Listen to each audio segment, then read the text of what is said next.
Back to news. ప్రకాశం జిల్లా గిద్దలూరు మండలం దేవనగరం గ్రామం దగ్గర గుంతలో పడిన చిరుతపుల్ని రక్షించే ప్రయత్నాలు జరుగుతున్నాయి. అధికారులు రెస్క్యూ ఆపరేషన్ నిర్వహిస్తున్నారు.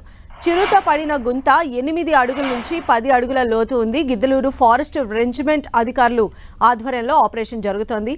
చిరుత గుంతలో పడి 17 గంటలు కావడంతో దానికి నీరు, ఆహారాన్ని అందిస్తున్నారు అటవీ శాఖ అధికారులు. నల్లమల అటవీ ప్రాంతం నుంచి దేవనగరం దగ్గరకు వచ్చిన చిరుతపులి ప్రమాదవశాత్తు గుంతలో పడిపోయింది. అటువైపు పశువులను మేతకు తీసుకువెళ్లిన రైతులు చిరుతపులి గుంతలో పడ్డ విషయాన్ని గుర్తించారు. తర్వాత స్థానిక అటవీ శాఖ అధికారులకు సమాచారం ఇచ్చారు.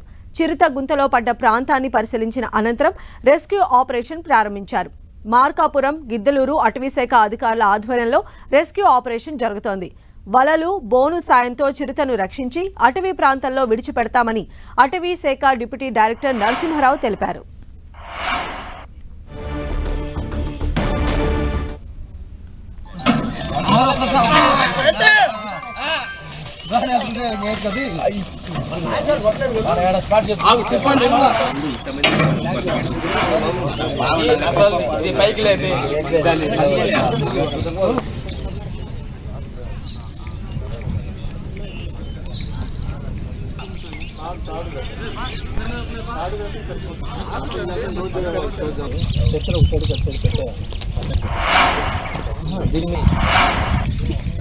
సో మనం చూస్తూ ఉన్నాము చిరుత 8 నుంచి 10 అడుగుల లోతులో పడిన దృశ్యాలు. అయితే ఆ చిరుతను రెస్క్యూ చేయడానికి ఫారెస్ట్ అధికారులు ముమ్మర ప్రయత్నాలు చేస్తూ ఉన్నారు. ఆల్మోస్ట్ 17 అవర్స్ అవుతోంది చిరుత ఆ గుంతలో పడిపోయి.